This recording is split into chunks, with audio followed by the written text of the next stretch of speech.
Amen. Amen.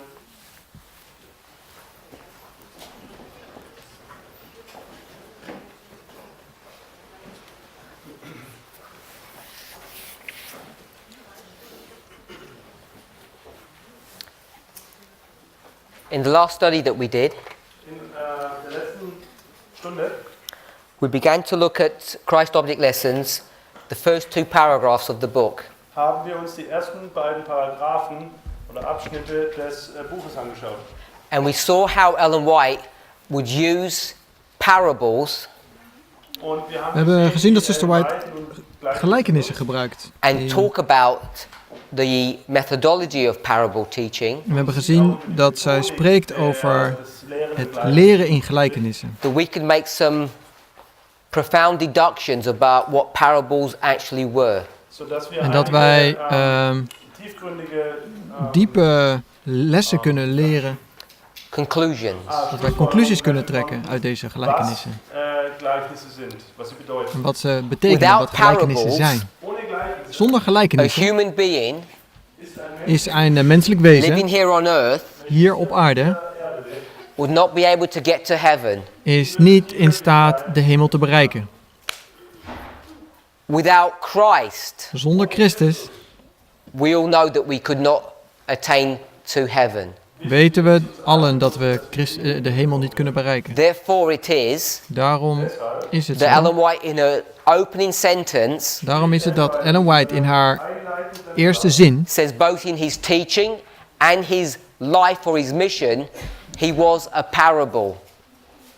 dat ze zegt dat Christus zowel in zijn missie als in... So we can see that parables Dus we kunnen zien dat gelijkenissen are the ladder zijn... Which is is de trap, Christ. is de ladder, welke Christus is. that brings a person from earth to heaven. Wat een persoon van de aarde naar de hemel And why brengt. that is an important principle to see En dit is een belangrijk principe om te zien. En dit is zo omdat is because we're required omdat het noodzakelijk is to actually be in heaven right now. om eigenlijk op dit moment in de hemel te zijn. quasi jetzt schon im Himmel uns befinden sollen.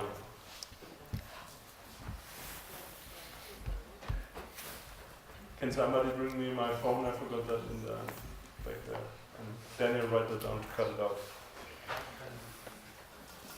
So if we go to Ephesians chapter 2 verse 6, Wenn wir Als u naar Efeze, hoofdstuk 2 gaat, vers 6.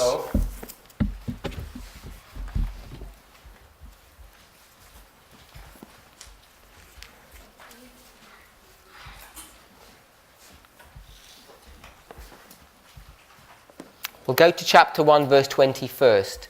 Hoofdstuk 1 vers 20. Daar gaan we 20. eerst naartoe. Hoofdstuk Zunächst gehen 1, wir zuerst zu Epheser 1, Vers 20. hoofdstuk 1 vers 20.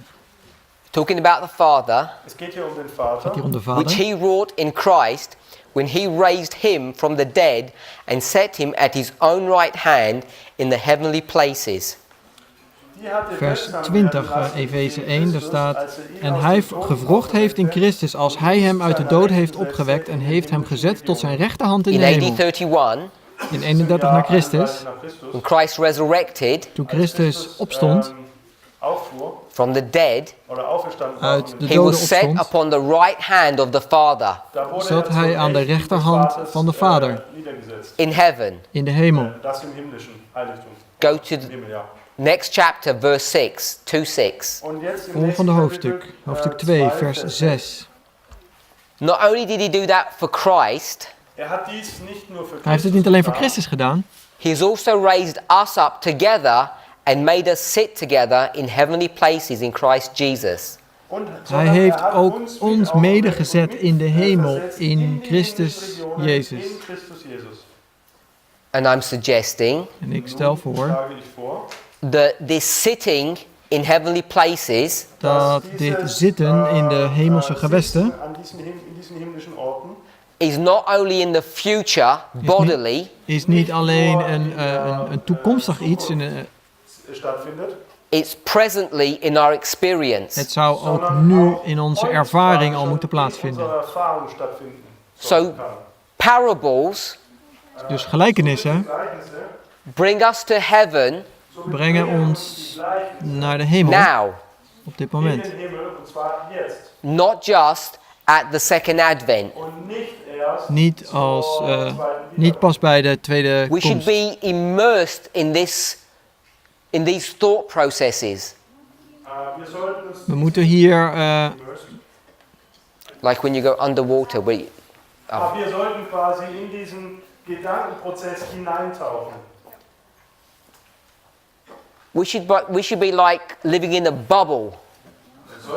we zouden eigenlijk in een soort luchtbel moeten That leven. real life Dat het werkelijke leven, cannot penetrate. zodat het werkelijke leven niet kan binnendringen. Leben quasi nicht hineindringen kann. I don't mean that in some foolish kind of way that you go on a mountain and you become a hermit. Also ich meine jetzt nicht, dass du Ik bedoel niet dat je dan in een of andere grot moet But it's with verdwijnen. the idea that by beholding, Maar het is dat door het aanschouwen ja, kontinuierliche Anschauen, we become changed. worden we veranderd door het aanschouwen. And if you want to live like a parable, En als u wilt leven als een gelijkenis, möchtest, you have to think like a dan parable. moeten we ook denken als een gelijkenis. As a person thinketh, Zoals een persoon denkt, so are they. zo is sind sie hij. auch, so ist sie auch. You can't just become a parable Je kan niet zomaar een gelijkenis and worden then teach it. en het dan onderwijzen. We know We weten, Wir wissen, we've been approaching this message using parables for many years now. wir wissen nun, dass wir diese we Botschaft weten dat we in deze boodschap We've been gelijkenissen al approaching voor the vele jaren gebruiken. sharing of this message using parables for a long time. We gebruiken gelijkenissen al voor een lange tijd in onze boodschap. durch Gleichnisse. We didn't call them parables. We noemen ze alleen geen gelijkenissen. We'd go to Ezekiel 2, Wir sind Naar Ezekiel 2 ga je bijvoorbeeld, Revelation 10, Openbaring 10. and we would say, En we zeggen dan, gesagt,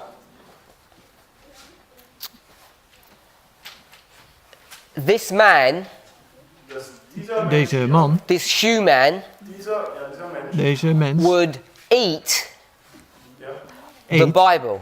de Bijbel. dass dieser Mensch die Deze Bibel mens essen eet würde. dan de Bijbel. You know these passages talk about eating the little book. U weet dat deze passages het spreken over het eten van het kleine boekje. That's the combination of the human and the divine. Und dass En dat is het samengaan van het goddelijke en het menselijke. Menschlichkeit mit der Göttlichkeit ist. Which is exactly what we're discussing here, parable teaching. Das ist genau das Gleiche, was Wat is precies wat we hier bespreken, het leren in It's by the gelijkenissen. eating, durch das Essen, then the speaking, durch das Essen, dann durch das Is de eating en het that you have eten, the living, in het eten, in het spreken en in het leven.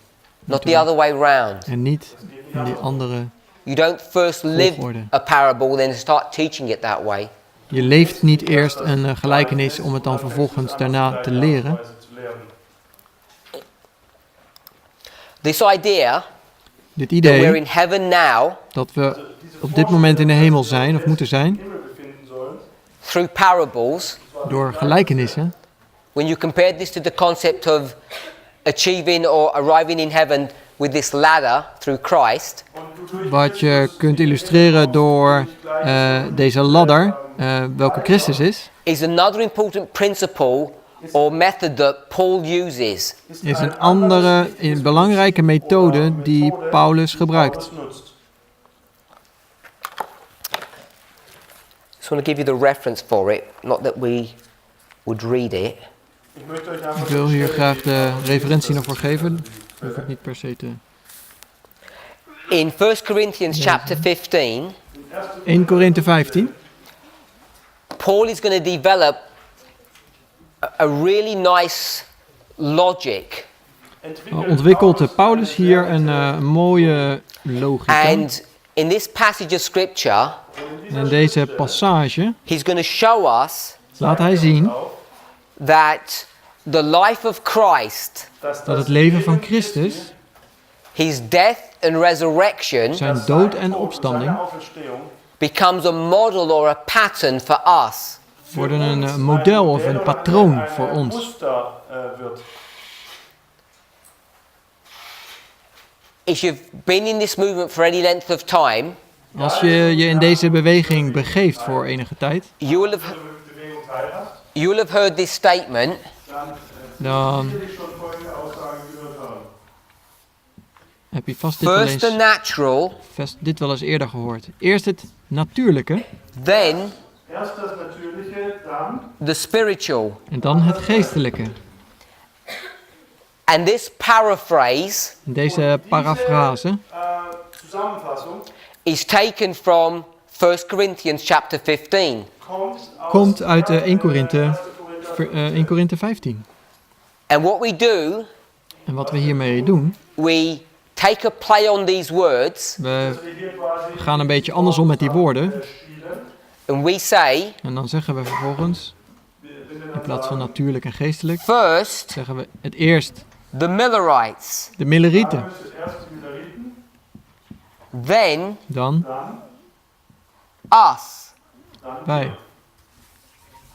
But we'll call us the 144,000. Laten we ons de 144.000 noemen. Hier nennen wir jetzt nur die 144.000. We would expand that to say first them, Dus we breiden dit verder uit naar eerst Noah, Zij. Moses, Christ, Noach, Mozes, Christus, Gideon, Gideon, Esther. Esther. All of these stories that we're familiar with. Al deze koningen waar we bekend mee zijn. Then Dan us. ons. All these stories point to us. Al deze verhalen verwijzen naar ons. This concept is taken from 1 Corinthians 15. First the natural, then the spiritual. En dit komt is allemaal afkomstig uit 1 Korinthe 15. Eerst het natuurlijke, dan het geestelijke. I saw enough people turn to chapter 15 that perhaps we'll read the verse. Ik zag dat voldoende mensen naar 1 Korinthe 15 gingen om het vers ook nog even te lezen. We gaan naar vers 46. 1 Corinthians 1 Korinthe 15, 15, 46. 46.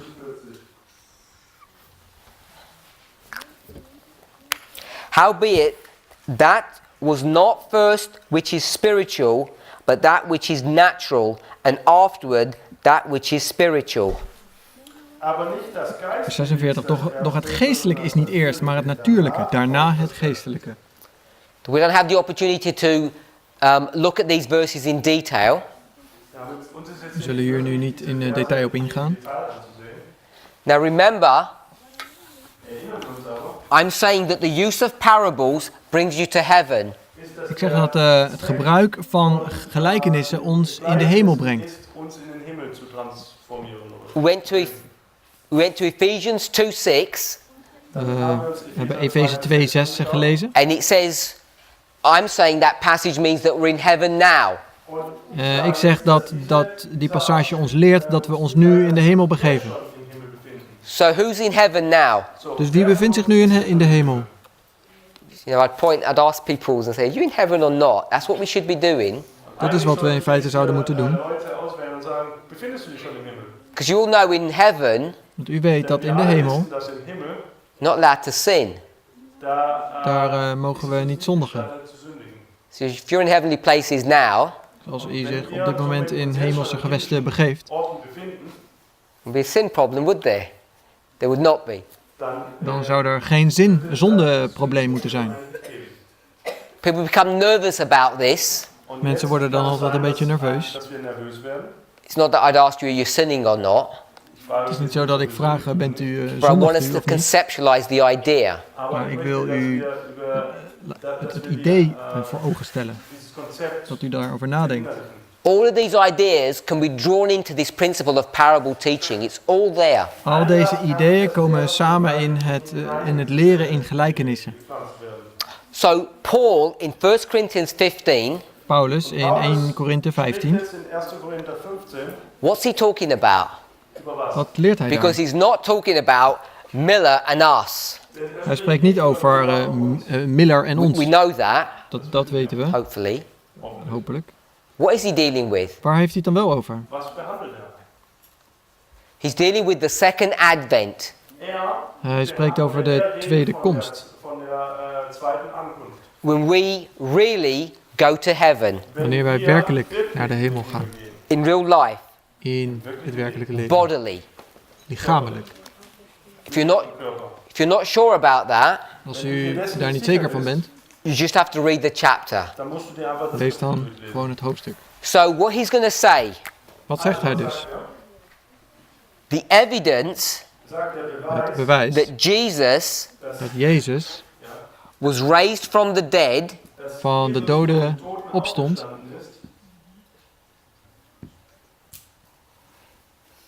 this is the evidence dit is het bewijs that we can bodily go to heaven. dat wij lichamelijk de hemel in kunnen. This human body. Dit menselijke lichaam. This is the second advent. Dit is de tweede komst. Das ist die Wiederkunft. Now, if you go to the book of Romans Als je Wenn vervolgens wir naar wenn wir het boek Römer van lesen Rome and you'd go to chapter 6 and 7, und dort hoofdstuk 6 en Kapitel 7, Paul is going to have exactly the same argument. dann hat heeft dort Paulus auch daar der Argument- exact hetzelfde argumentiert Paulus dort auf argument dieselbe Art en und Weise. spreekt What's the hetzelfde argument? onderwerp. Welk onderwerp is dat? That Jesus Dat Jezus died stierf Jesus ist gestorben and he was raised from the dead. en vervolgens opstond uit de doden. And now in Romans, En nu in Romeinen, what is he trying to prove there? wat probeert hij hier te bewijzen? versucht er im Buch der Römer zu beweisen. Because it's not the second advent. Want het is niet de tweede komst. Die Wiederkunft zu beweisen. I'm not sure if you're familiar enough with chapter 6 and chapter 7 to know what his argument is. Ik weet niet of u er bekend mee genoeg mee bent om te weten wat Paulus in hoofdstuk 6 en 7 van Romeinen bedoelt. His argument is about baptism. Zijn redenering, zijn onderwerp of zijn argument gaat over de doop. Oder er spricht dort über die Taufe. And the evidence En zijn bewijs that we can live in heavenly places today dat wij in de hemelse gewesten kunnen leven, vandaag, in de tegenwoordige after tijd, baptism na de doop, is based upon what idea, what model? is waarop gebaseerd, op welk model, op welke waarheid, It's that Jesus was raised from the dead. is dat Jezus opstond uit de doden.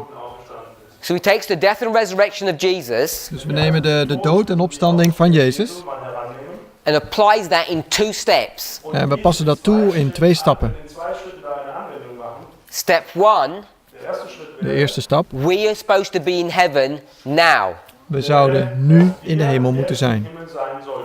or what we might call the inner man experience. Of wat we zouden kunnen noemen de innerlijke mens, de ervaring van de innerlijke Then in mens. the future, En in de toekomst, the outer man de, Das Äußerliche will Buiten- also be renewed de lichamelijke mens zou dan veranderd worden. and live in heaven. En die leeft dan vervolgens in de hemel. Often when we talk about that at this level, häufig ist es so, wenn wir auf dieser Ebene Vaak is het zo, als we hierover people spreken, don't fully appreciate the implications of what those things mean. dan zien we dat mensen vaak de implicaties van wat we werkelijk bedoelen begrijpen. Auswirkungen das hat, was dies eigentlich bedeutet. Every single one of you knows. Ieder van u weet, Weiß. It says it in 1 Corinthians 15, Und das zegt sagt het es auch in in 1. 1 Korinthe 15, mortality Das ist het das lichamelijke, of het sterfelijke, cannot inherit immortality. kan niet het onsterfelijke erven. Also die Unsterblichkeit kann nicht die Sterblichkeit erben. To enter into heaven, Also in den Himmel einzugehen, Om de you hemel have to binnen have te a kunnen treden, new nature, hebben we een nieuwe natuur nodig. a new body, a Een new nieuw shell. einen lichaam, neuen een Körper, nieuwe... eine neue Hülle. And Paul's going to use that identical argument En Paulus gebruikt dit als reden Genau dasselbe Argument, to tell you what happens to a human being here on earth. um dir mitzuteilen, om ons te laten zien wat er met een mens gebeurt hier op aarde. All of us know this. Wij allen weten dit. It's the new birth experience. Het is de wedergeboorte-ervaring. Wiedergeburt ist. But what many Adventists, perhaps many of us here, are not willing to accept or see or understand Maar wat vele Adventisten of zelfs mensen hier niet in staat zijn om te zien, oder zu sehen oder zu akzeptieren, But you're forced to if you use compare and contrast. Maar je wordt er min of meer door gedwongen om dat te accepteren als je het If you vergelijken accept en that you need contrasteren a new gebruikt. body to enter into heaven, Dat als wij een nieuw lichaam ontvangen, als wij de hemel in willen gaan, a new nature, een nieuwe natuur, and all of us accept that, en wij allen accepteren dat, then that means dat betekent in our present situation we need a new heart. in onze tegenwoordige situatie hebben we dus een nieuw hart nodig. I'm sure you all say, well, of course we know that. En ik denk dat velen van u zeggen, ja, natuurlijk weten we dat. But the problem is, Maar het probleem is, the models that most of us are using de modellen die de meeste van ons gebruiken, to explain our behavior om ons gedrag te verklaren, is based upon a model of an old heart, not a new heart. is gebaseerd op een model van een oud hart en niet van een nieuw hart. Like, the heart is desperately wicked. Who can know it? Bijvoorbeeld, het hart is verschrikkelijk Many of goddeloos. us would use that model for our present experience. Velen van ons, velen gebruiken dit voorbeeld om een nieuwe wedergeboorteervaring te omschrijven. And that would mean En dat betekent that you don't believe in the resurrection dat je niet gelooft in de opstanding. as portrayed in Romans 6. Zoals weergegeven in Romeinen 6. So how can you say you believe in the resurrection in 1 Corinthians 15? Dus hoe kan het dan dat je gelooft in de opstanding zoals in 1 Korinthe 15? Staat We live omschreven. Wij leven, half truths. we leven halve waarheden. Because we're only willing to accept, We zijn alleen bereid te geloven we're only willing to accept things in the future which are not here. dingen in de toekomst die niet hier zijn. Not willing to accept a present day experience that we should be having. Niet een tegenwoordige een ervaring uit vandaag de dag te omschrijven. Dit is een gelijkenis. This is why parable teaching is not accepted. Dat is waarom het leren in gelijkenissen niet geaccepteerd is of wordt. Or it's treated like a children's story. Of het wordt behandeld zoals een kinderverhaaltje. Because if we took it at this mature level that I'm suggesting, Als we het op een niveau brengen, een volwassen niveau brengen, zoals ik it forces suggereer, you to confront yourself with respect to the sin problem. dan word je gebracht tot het onderwerp van het probleem van de zonde. Dan word je daartoe gedwongen. It sweeps away this idea that at the second advent God is going to do something. Het laat zien dat God iets doet bij de tweede wederkomst met betrekking tot zonde.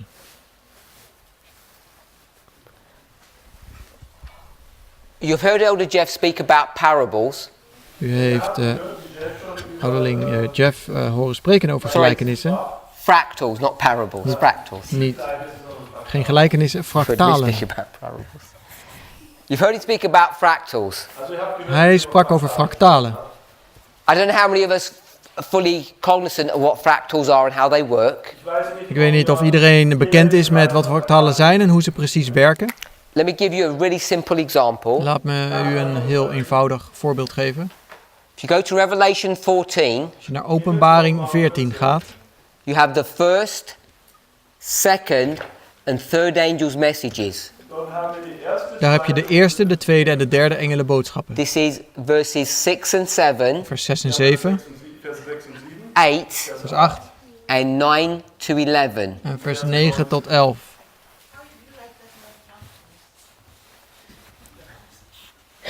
So I didn't hear what you said. Oh, how, okay.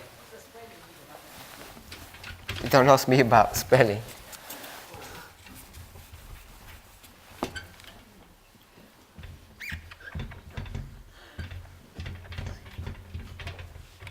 Fractals. So when we look at these three angels' messages, Als we naar deze 3 engelenboodschappen kijken, and we look at the concept that's being brought to view here, en we kijken naar het concept wat hier weergegeven wordt, the third step or the third angel's message de derde stap of de derde engelenboodschap, is dealing with the subject of judgment. handelt met het onderwerp van het oordeel. Now, if you look at the first angel's message, Als je naar de eerste engelenboodschap kijkt, it says, "Fear God, give him glory, for the hour of his judgment has come." dan zegt het, vreest God, geeft hem de eer, want het uur van zijn oordeel So is it gekomen. has 3 steps to it. Het heeft 3 stappen. And I'm suggesting those 3 steps En ik zeg dat deze 3 stappen map the 3 steps of the everlasting gospel. laten de 3 stappen van het eeuwig evangelie zien. Schritte des ewigen Evangeliums. Fear God, for the hour of his judgment has come. Sorry, fear God, give him glory, for the hour of his judgment has come. Vreest God en geeft hem heerlijkheid, want de uren zijn oordeels is gekomen. So, the third angel's message, Dus de which eerste is the engelenboodschap, message of judgment, wat een oordeel van een boodschap van oordeel is, een oordeelsboodschap. Botschaft, die eine Botschaft des Gerichts ist, you can go to another chapter to demonstrate that. kann mit Je kunt ook naar een ander hoofdstuk gaan om dat te bewijzen, om te laten If you zien. went to John 16, Als je naar Johannes 16 gaat bijvoorbeeld, verse 8, vers 8, it would explain the 3 steps in a similar language. dan laat het de 3 stappen in een vergelijkbare The Holy taaltekst Spirit would worden. convict us of sin. De Heilige Geest overtuigt ons van zonde, That's why there's this fear daarom is daar deze vrees, of righteousness van gerechtigheid Gott führt uns der Gerechtigkeit and of judgment. en van oordeel. So we could go to John and it would do sin, righteousness and judgment. Dus je kunt naar Johannes 16 gaan en dan zie je 3 stappen van zonde, van gerechtigheid en van oordeel. So the third step has this component of judgment associated with it. Dus die derde stap heeft altijd het onderwerp van het oordeel And daarmee you see the same altijd mee steps verbonden in the is. first angel's message. und die gleichen Schritte. En diezelfde stappen zie je ook in de 3 engelenboodschappen. So when we start dealing with these fractals, Als je daarmee handelt met deze 3 stappen, deze in the fractalen, first angel's message there's judgment, So haben wir in der ersten Engelsbotschaft ein Gericht and in the third angel's message there's judgment. in de auch in der dritten. In de eerste en in de derde engelenboodschap So they line up. is daar oordeel genoemd. Dus ze komen But this overeen. judgment Maar is dit, not the oordeel, same as this judgment. maar dit oordeel is niet gelijk aan dit oordeel. En What you want to do is compare and contrast them. wat je wil ze vergelijken en contrasteren, in contrast met elkaar brengen. You see there's similarities and there's differences. Er zijn overeenkomsten en er zijn verschillen.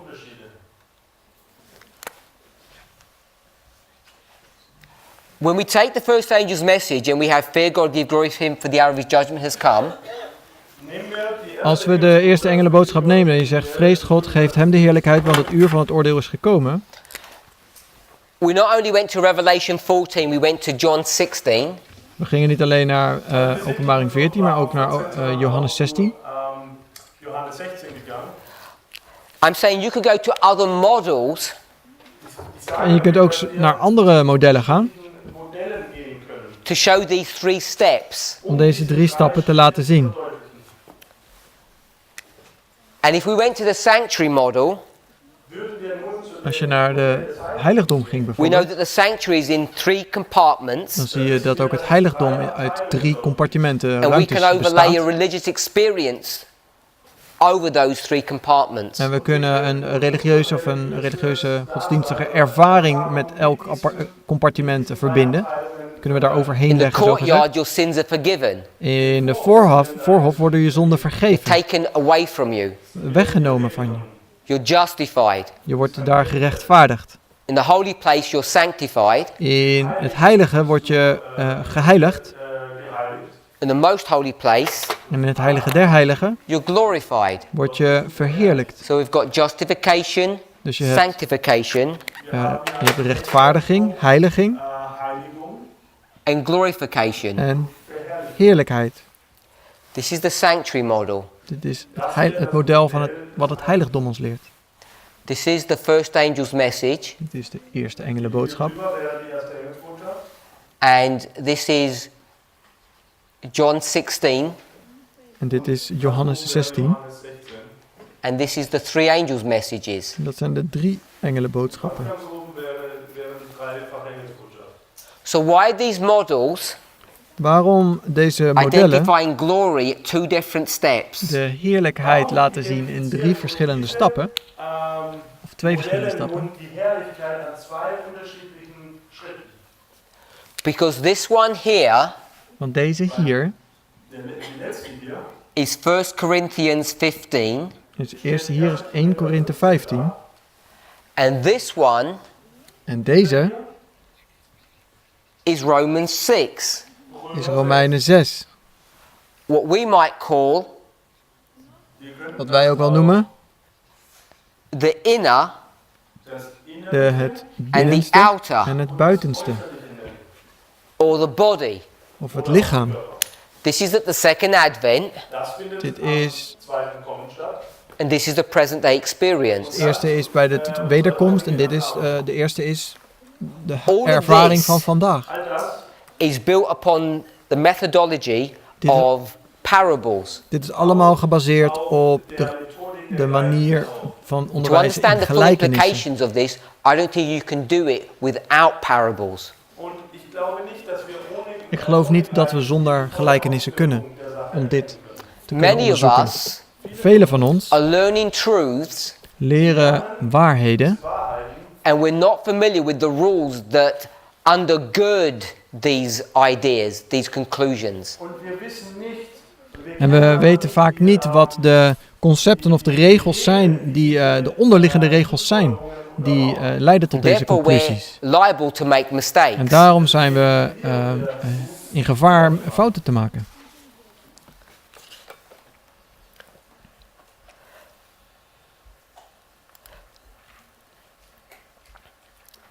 Let's go to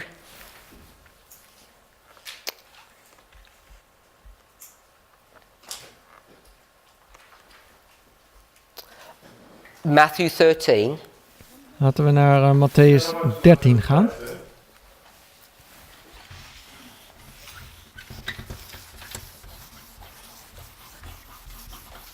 We've got 30 minutes, and let's see if we can go through Matthew 13. We hebben nog 30 minuten. Laten we kijken of we door Matthäus 13 And see how this Kunnen parable gaan. works. zien hoe deze gelijkenis precies werkt. Before we do that, Voordat we dat doen, das aber tun. if you write this reference, Christ Object Lessons, page 22, paragraph 2. Schreibt euch auf, Christi Gleichnisse, lessen uit het leven van alle Seite dag. 22, zweiter Absatz im Englischen. We're not going to read it, Also wir werden das nicht lesen, but I'm just giving you the reference. aber Ik wil het, we gaan het niet lezen, maar ik wil u de COL wil u de 22.2. Christi Gleichnisse, lessen uit het leven van alle dag. En dan in het Engels is pagina If you were to 22. read that passage, En als u die passage leest, you would see that parables, dan ziet u dat gelijkenissen, she will define it as being true education. dan zegt ze dat gelijkenissen ware educatie is, ware onderwijs is.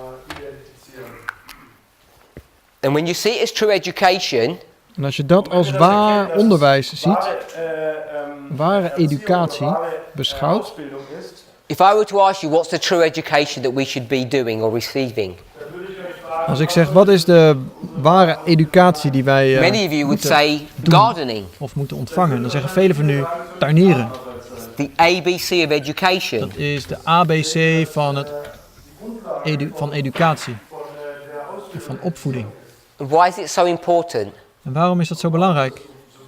Because when you see those natural elements following natural law, wenn wir nun Als je deze natuurlijke elementen ziet die de natuurlijke wetten volgen, they teach you about the spiritual laws. Die leren ons over de geestelijke wetten. Die geistlichen Gesetze. If you skip down 3 pages Als je 3 pagina's verder gaat and went to page 25 to 26, en je gaat naar pagina 25 en 26, 26 anschaut, you can then demonstrate daar kan je laten zien darstellen, that parables dat gelijkenissen are the Sabbath. de Sabbat zijn. darstellen. So you begin to see the scope and nature of parables, Dus je beg- the breadth. Können wir also die Weite der en dan kunnen we de Gleichnissen wijdte zien van het gebruik van gelijkenissen. In page 33, Pagina, 33, immer im Englischen, parables are the seed of truth. sind die pagina 33 zijn gelijkenissen het zaad van de waarheid. She's going to go over and over again through this book explaining exactly what parables are. En ze gaat door dit boek en iedere keer op keer, laat ze zien wat gelijkenissen precies zijn. A really nice passage Een hele mooie passage is found in Desire of Ages, page 333.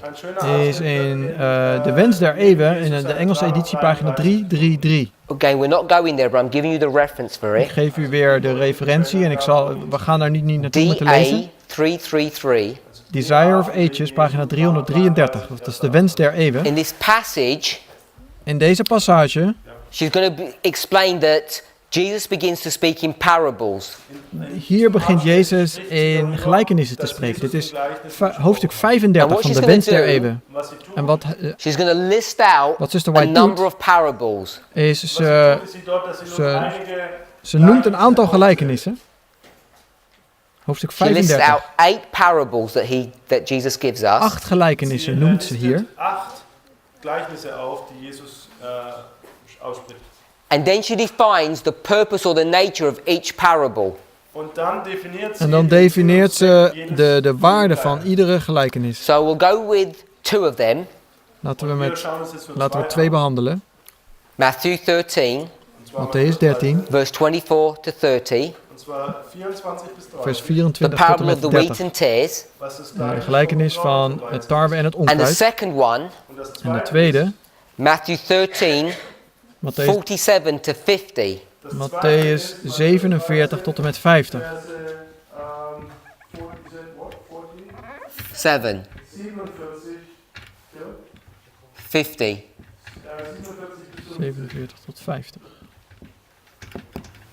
This one is the wheat and tares, Deze eerste is, and this one is the net. de eerste gaat over de tarwe en het onkruid, de tweede over het net. And she says both parables Beide gelijkenissen, zegt ze, teach us a common theme: leren ons een overeenkomstige waarheid. separation. Een scheiding.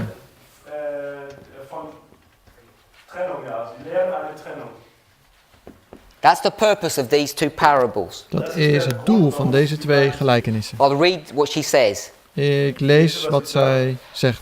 The great final separation of the righteous and the wicked he pictured in the parables of the wheat and tares and the fishing net. De grote scheiding van de rechtvaardigen en van de goddelozen worden beschreven in de gelijkenissen van het tarwe en het onkruid en de gelijkenis van het net. She then explains what all the other parables, what the subject matter of them is. En dan bespreekt ze wat de andere gelijkenissen en de onderwerpen daarvan. But it's this parable Maar het is that deze people gelijkenis seem fixated about. waar zij op gefocust is. You remember when I mentioned this parable, Toen ik deze gelijkenis noemde, when I spoke about writing the vision on this side, als ik het had over het schrijven van het visioen and writing the explanation or the interpretation on the other side. en om dan vervolgens de uitleg aan de andere kant in de tabel And I te recommended zetten. this is a good way of approaching study. En ik raadde aan omdat dit een goede manier was om te studeren. If you were to do that in this parable, Als je dat zou doen in you een get the gelijkenis, man who sowed the seed, in deze gelijkenis, dan heb je dus de man die you'd have the zaait. field, Die is op het veld. and the various other things. En de verscheidene andere dingen. And then you'd see the explanation of who they were and what they meant. En dan zie je de uitleg over wie ze zijn en wat ze bedoelen. Who are the reapers? Wie zijn de oogsters, de maaiers? So people know that straight away because it tells you. Mensen weten dit direct, want het antwoord wordt je gegeven. So if you go to verse 30, Als je dan naar vers 30 gaat van Matthäus 13, it says reapers. daar gaat het over maaiers. And then if you go to verse 39, En dan ga je vervolgens naar vers 39. it says that they're angels. Dan zegt het dat de maaiers engelen zijn. So if you were to look at, it's not in a singular verse, Het staat niet in hetzelfde vers. who the servants are, Als je dan vervolgens gaat kijken wie de dienstknechten zijn.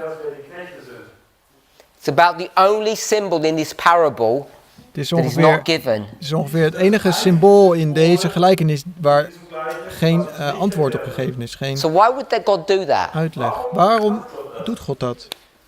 He'd want us to search Hij wil, for ons this dat, hidden treasure, wouldn't he? hij wil dat wij graven voor deze verborgen schat. Because all the other ones are given to you. Want al die anderen worden ons gegeven. You'd have to work them out. U moet, The one you have to work out is this one. de anderen zijn u gegeven. Deze moet werkelijk gezocht worden. And therefore, you know, this is the crucial missing piece of the puzzle that we need to be able to work out. En daarom moeten we weten en zien dat dit het missende stukje van de puzzel is die we moeten zoeken, we have- moeten vinden. Matthew 13, 24 to 30. We can parallel that with another parable. Wir können Matthäus 13, Vers 24 bis 30 mit einem anderen Gleichnis vergleichen. Which is Mark 4, We kunnen deze gelijkenis ook vergelijken met een andere verses gelijkenis. 27. Die staat in Marcus 4, vers 27, We'll go to 26 to 29. vers 26 tot en met 29. So you'd want to overlay this on top of this parable. Je wil deze twee gelijkenissen boven elkaar leggen. Stelle quasi übereinander legen. Now, the parable of the wheat and the tares, the parable of the wheat and the De tares, gelijkenis van het tarwe en het onkruid Weizen und Unkraut is a parable that's been handled in this movement for quite some time now. wordt nou al voor geruime tijd in deze beweging besproken en behandeld. And I think there's been a lot of misunderstanding of the symbology here. En ik denk dat er een hoop misverstand is over de symboliek in deze So deze the first thing gelijkenis. I want us to notice Und somit möchte ich En, das één ding wat ik wil ist, opmerken, dass wir feststellen, is if you go to verse 24, ist Vers als je naar 24, vers 24 gaat, Matthew 13. 13:24, Also Matthäus 13, Vers dan 24. Matthäus 13, vers 24.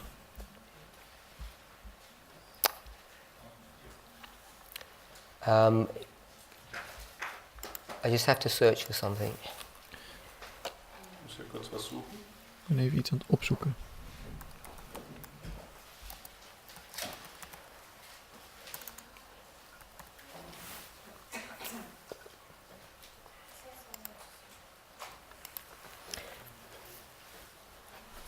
Another parable put he forth unto them, saying, The kingdom of heaven is likened unto a man which sowed good seed in his field.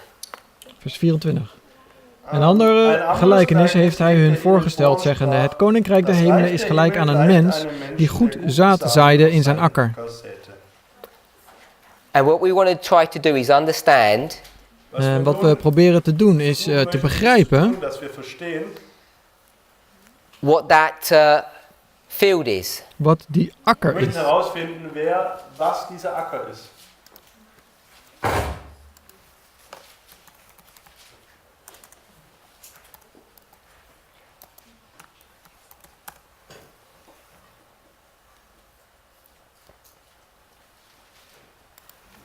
If you go to verse 38a, Als je naar vers 38a gaat,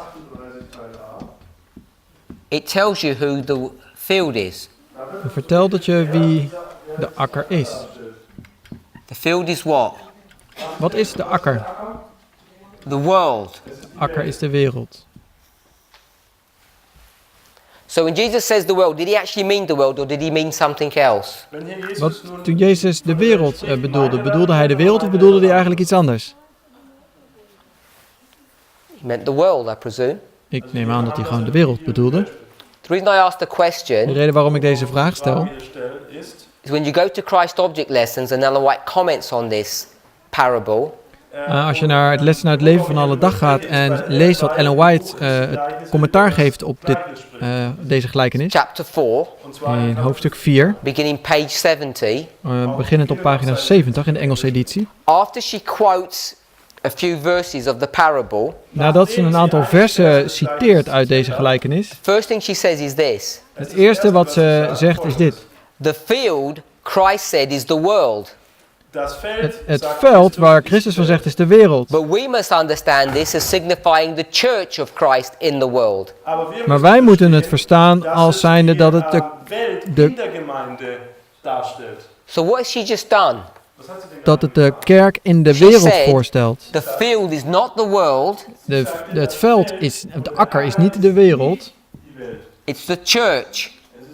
het is de So gemeente, the het is de question kerk. is, Dus de vraag is, which one is it? welke is het nou? Is it the world or is it the church? Is het de wereld of is het de kerk? And what does that mean? En wat betekent dat? That there's this difference. Dat er een verschil is. So someone said it's the church. Sommigen zeggen, iemand zegt, So het is when de kerk. Jesus said the world, why did he say church? En waarom zegt Jezus dan de wereld? He knows the difference between the church and the world. Hij weet toch wel het verschil tussen de wereld en de kerk. He must know what he's doing. Hij moet toch wel een beetje weten wat hij doet. Therefore, did he really mean the world when he said that? Daarom bedoelde hij wel de wereld toen hij de wereld zei. So, far more often than we realize, Veel vaker dan we ons realiseren, we assume things that we shouldn't. dan nemen we dingen aan die we eigenlijk niet moeten aannemen. And we ignore things that we shouldn't. En we negeren dingen die we niet willen negeren. So, what should this be teaching us? What is it teaching us? Wat zou dit ons moeten leren As we approach this parable, als we deze gelijkenis benaderen? I'm suggesting Ik stel voor that you're required to take this parable dat je genoodzaakt bent deze gelijkenis te nemen and apply it in two different ways. en het op twee verschillende manieren toe te passen. Christ's way De weg van Christus and Ellen White's way. en de weg van Ellen White. I don't mean to set a dichotomy here. They're both inspired statements. Ik wil niet dingen tegenover elkaar uitschrijven of wat dan ook. Het zijn I'm not saying twee. one is more important than the other. I'm saying we have to approach it at two levels. Ik zeg niet dat de een belangrijker is dan de ander of wat dan ook. Het zijn gewoon twee niveaus of levels waar je deze gelijkenis op kunt toepassen, Only then can we beschouwen, begin to realize uitleggen. the full implications of them. En we begrijpen de volledige implicaties van deze gelijkenis One niet goed genoeg. would lead Want één- to an explanation of the other. Eén leidt naar een uitleg van die ander. Does that sound like parable teaching? Is dat misschien leren in gelijkenissen? So, we will take this parable, Dus we nemen deze gelijkenis,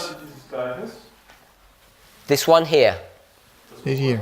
and we know En we weten, if the field is the world, als de akker de wereld is, that what's going to happen in verse 30. en wat gebeurt er dan in vers 30? In the field, everything grows together until the harvest. In de akker groeit alles samen tot de oogst komt. And what is the harvest? En wat is die oogst? 39 part B, vers 39, de It's going B, to tell you it's the end of the world. laat ons zien dat de oogst de voleinding der wereld is, het einde van de So wereld. here's the harvest. Also, hier haben wir die Ernte. Dus we hebben de oogst. Harvest happens when the plant reaches maturity. Dus de oogst wordt bereikt als de plant volwassen of gerijpt is geworden. Die Pflanze zur vollen Reife gelangt ist. And maturity happens after rain. Und die volle Reife En die volle rijping vindt plaats na de regen. The rain begins De regen begint on the first day de eerste dag of the first month. van de eerste maand. Regen beginnt am ersten Tag des ersten Monats. We know that Dat weten we. from the book of Joel, Dat weten we van Joël, Joel, chapter 2, verse Hoofdstuk 2. 23. vers 23. 23. So this rain will ripen the crop ready for harvest. De regen rijpt de oogst voor Ernte heranreifen de, für die rijpt In the same de planten voor de passage, oogst. in der En in dezelfde passage Abschrift it tells you that this rain comes in two steps. laat je zien dat deze regen in 2 stappen komt. Former rain and latter rain. De vroege regen en de late regen. This parable Deze gelijkenis begins here. begint hier. Gleichnis beginnt hier. But you can extend this parable backwards Aber man kann das Maar je kan deze gelijkenis nog verder terugwaarts leiden. ziehen, when you realize that the field needs to be prepared. Wanneer je realiseert dat het veld voorbereid moet worden Vorbereitung bedarf. With the ploughing. door het ploegen. Durch ein Pflügen. So once you can develop this model, Zodra je dit model kunt gebruikt, this is a story about a field, and the field is the world. dit is het verhaal van de akker en de akker is de wereld. Den Acker darstellt und der Acker ist die Welt. So as you go through this story, Als je deze door we dit know verhaal that there are gaat, two types of seed that are sown here.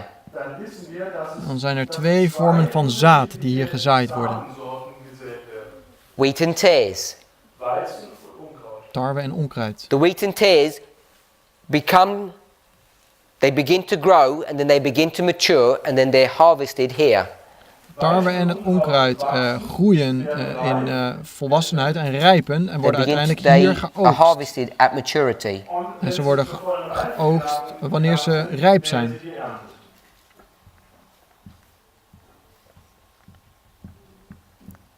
And this harvest is the end of the world. En deze oogst is het einde van de wereld.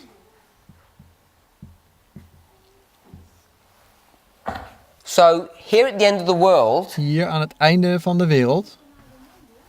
when you've got these two plants, En je hebt deze 2 planten. Wenn diese zwei Pflanzen haben, they're going to be harvested, Die worden geoogst. and this act of harvesting is being portrayed here on this chart. und diese En dat oogsten wordt hier op deze kaart weergegeven. Karte dargestellt. You'll notice there are two sickles, Je ziet dat daar 2 sikkels worden two afgebeeld. people doing a work of harvest 2 mensen die een werk van oogsten doen. for these two groups. Voor deze 2 mensen. Voor deze 2 groepen. The end of the world, Het einde van de wereld. Das Ende der Welt. these wheat Dit tarwe and these tares, en dit onkruid.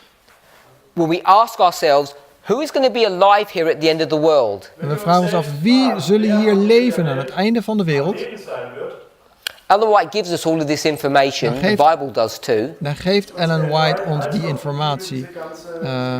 Geeft Ellen White die We informatie. know that this group here of wheat, We weten dat deze groep, de tarwe, who are going to be taken to the heavenly Ghana or the heavenly barn, die gebracht worden naar de hemelse schuren, Eingefahren werden.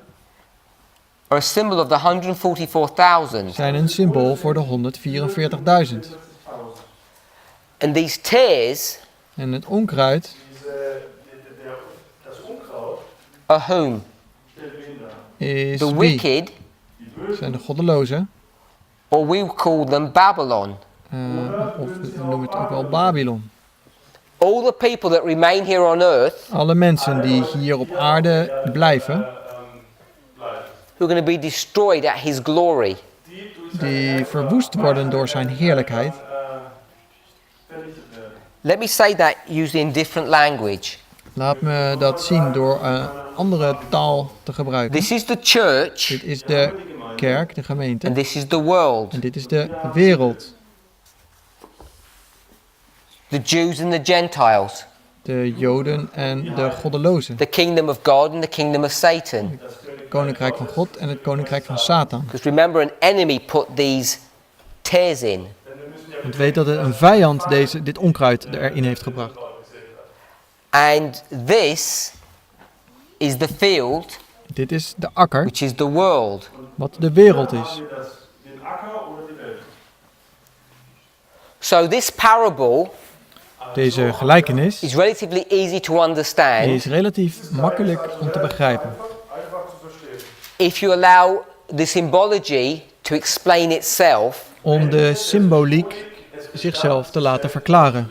in the way that it was originally given. Zoals het bedoeld was in de oorspronkelijke staat. And the real key to me is that the field is the world. Und der Schlüssel En de werkelijke sleutel voor mij is dat de When is the akker final separation is. between the good and the bad? Wann ist denn die letzte Wat is de laatste scheiding tussen goed en kwaad? Guten und Bösen?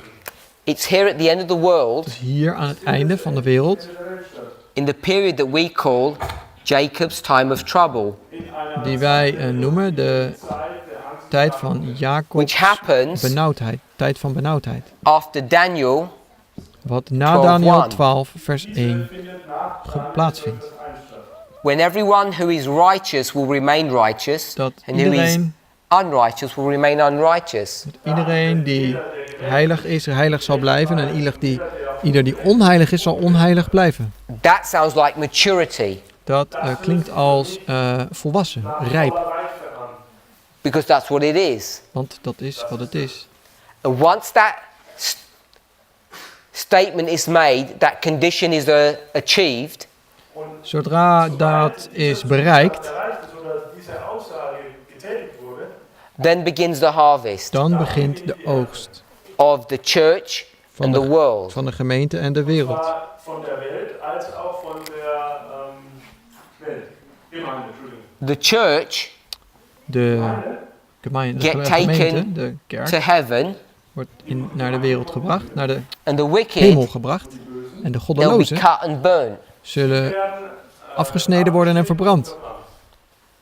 So once we can develop a model that we're confident is correct, Zodra we een model kunnen tekenen dat correct is, Indem wir uns vertraut fühlen, und das stimmt, then we can compare and contrast dan kunnen we vergelijken en contrasteren. gegenüberstellen beginnen. this model Dit model Dieses Modell, with another one. met een ander model. Which model would that be? Welk model zou dat zijn? The church. es De geht hier um kerk. die Gemeinde.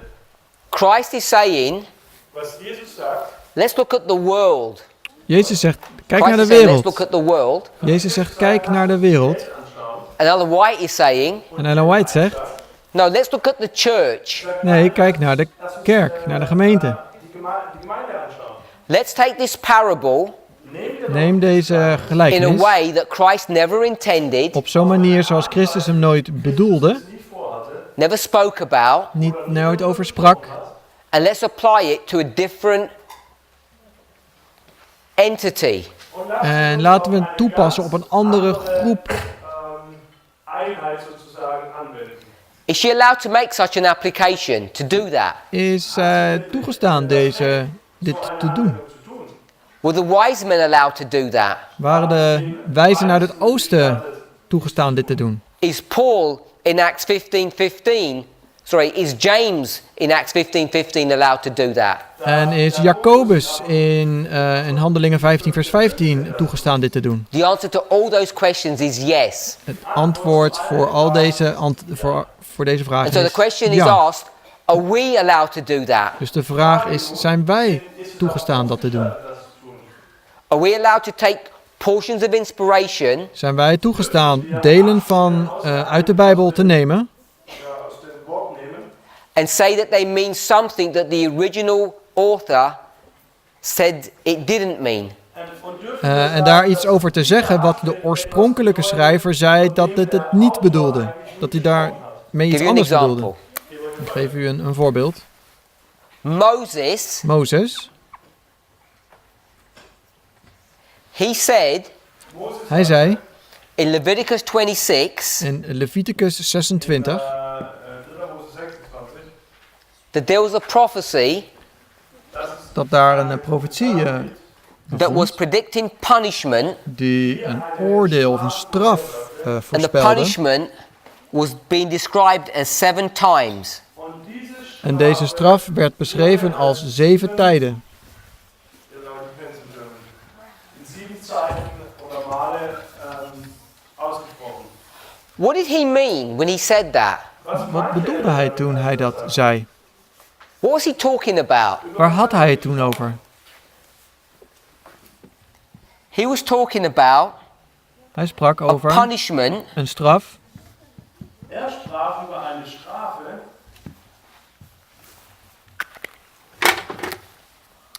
to kings für Könige, naar who lived in Judea een straf over koningen die in Judea leefden.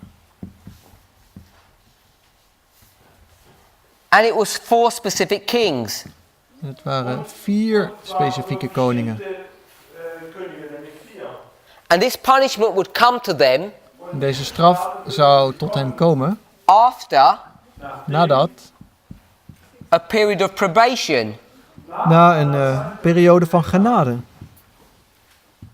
And the punishment would be De genade zou that they'd be zijn sent to Babylon. dat zij naar Babylon gestuurd zouden worden. That's what Moses meant. Dat is wat Mozes bedoelde.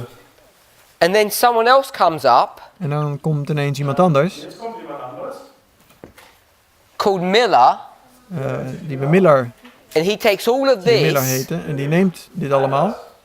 and he says, En hij zegt, Leviticus 26 Leviticus 26, 3. Mose 26, doesn't really mean that. betekent dat eigenlijk niet. It means 2520 years. Dat betekent 2520 dagen. Ja, jaren. Just so happens und das passiert so. that when this one starts, this one starts. Also, und En wenn das eine beginnt, beginnt auch das andere. wanneer He de ene picks the begint, first king wanneer de ene begint, begint de ander ook. and he wants to start this at the same time. En een Miller wil de ander op precies hetzelfde So he moment makes a beginnen. connection there. Dus we zien hier een verbinding. And then us, Und wir heute, En dan wij, we take the same passage wir nehmen wieder we nemen dezelfde passage and we say en wij zeggen, it means 126 years, dat betekent 126 jaar, 20 Jahre, 151 years, 151 jaar, 220 years, 220 jaar, 20 Jahre, and a lot more than that. en nog veel meer dan dat. And essentially, we turn all of this, En or wij, Leviticus 26, into a key. en wij maken van alles wat we hier zien, afkomstig uit Leviticus 26, als een And the sleutel. purpose of this key En het doel van deze sleutel is to unlock time. is om de tijd te ontzegelen. So what I want us to see Wat ik wil dat wij zien, is that we're only following the heritage of our forefathers ik wil by taking an original statement which meant something we nemen de oorspronkelijke statement and then saying we want to turn that statement into meaning something different. en dan vervolgens willen we deze oorspronkelijke betekenis in iets anders For the veranderen. Millerites it was just 2,500 years. Voor de Millerieten was het alleen 2520 jaar. For us, Voor ons, it becomes a key to unlock time. en voor ons wordt het een sleutel om de tijd te ontzegelen. And that's what Ellen White is doing here when she calls the field the church. En dat is wat Sister White hier ons laat zien. She's taking Wanneer this ze parable de akker, de kerk, and applying it in a way ze neemt deze gelijkenis en past deze toe, that is different and distinct from what Christ did.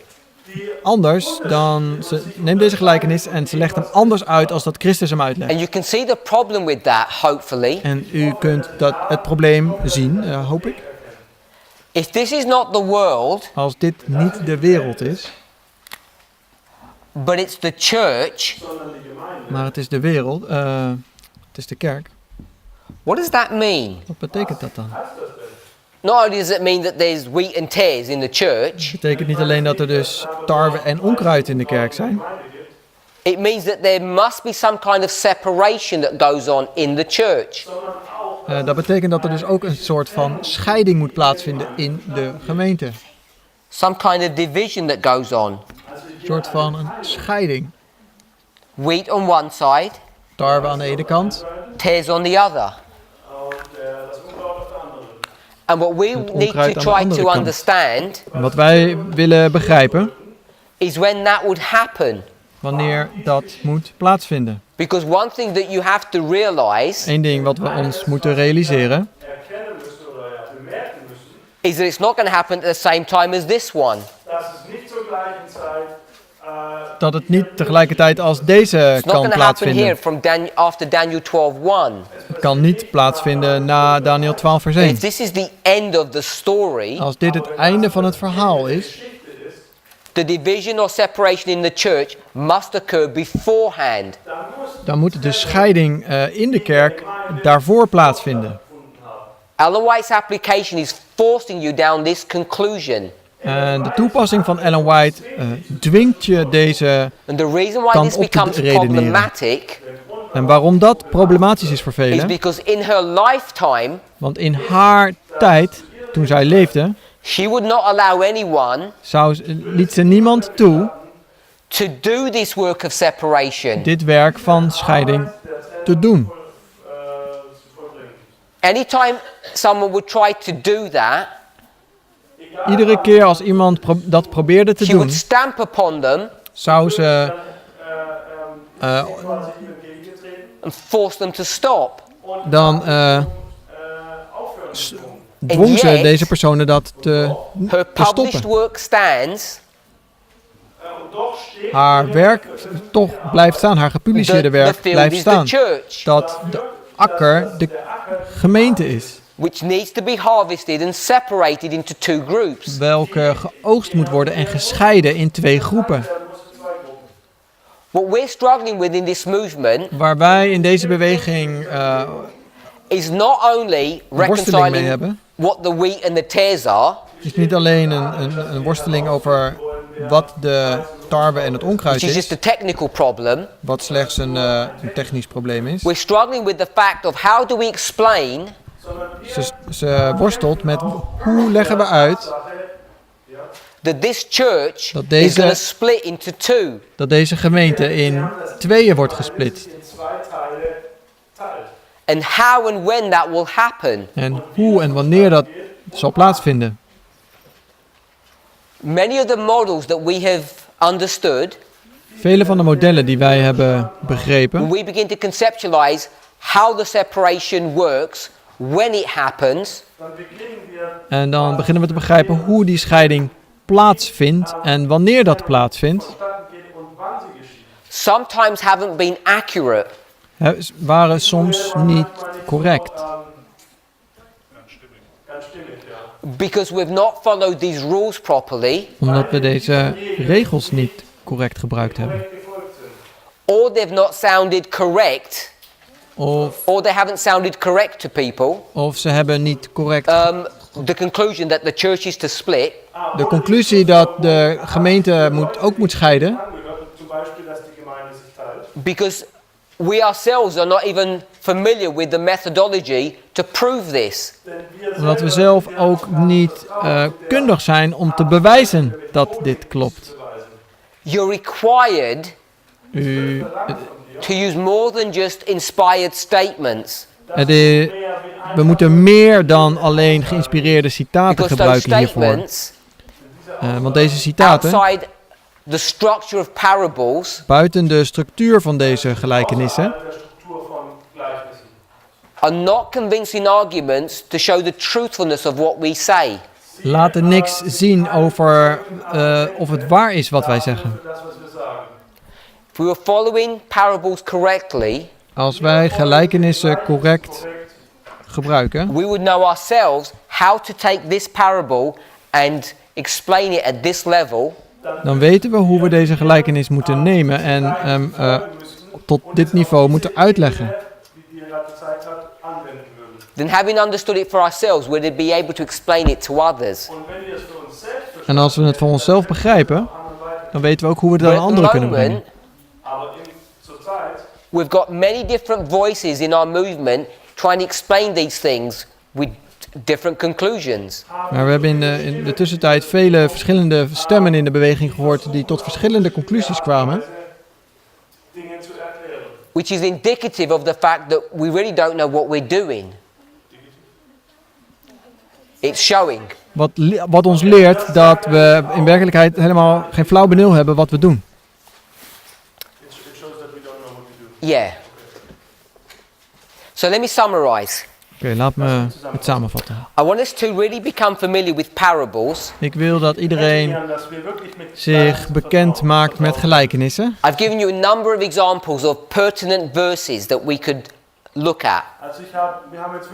Ik heb een aantal versen benoemd en laten zien waar ik vind dat There we are more bekend mee moeten passages zijn. that we could have searched through, Het zijn passages die we allemaal door kunnen like zoeken. Daniel 12, Isaiah 28. En andere passages zoals Daniel 8 en All of those Deuteronomium passages 28, follow these same Jesaja rules. 28. Al deze passages volgen dezelfde regels.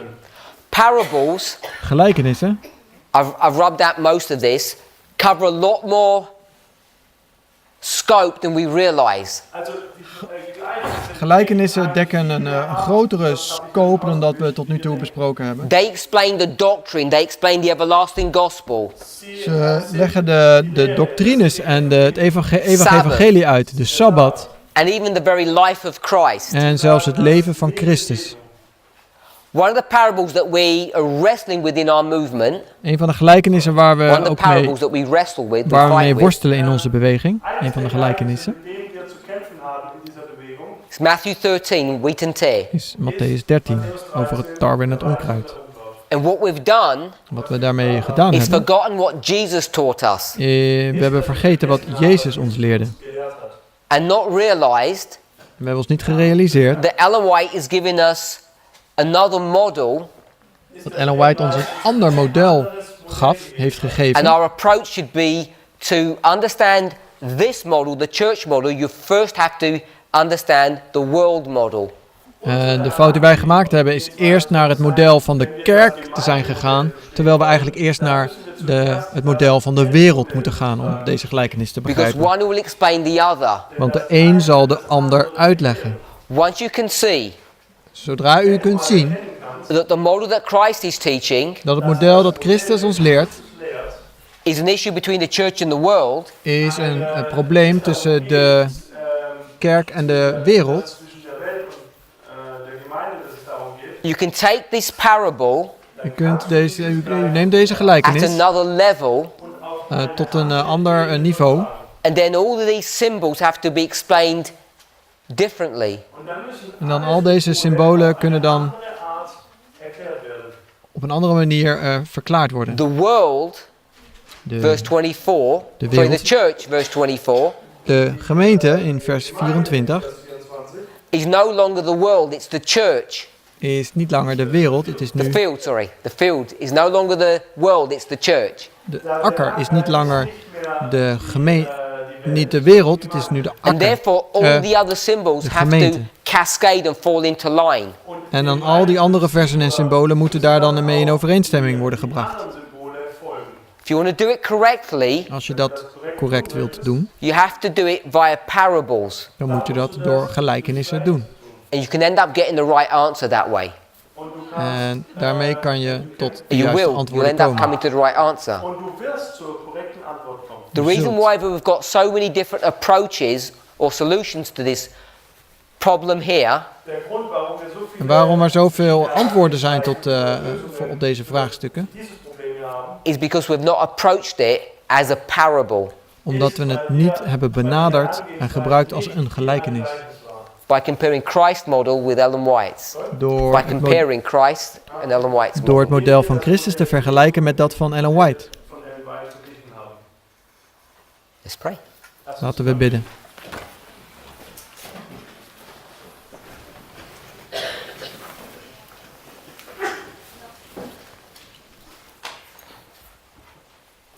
Heavenly Father, we thank you for your goodness and your mercy.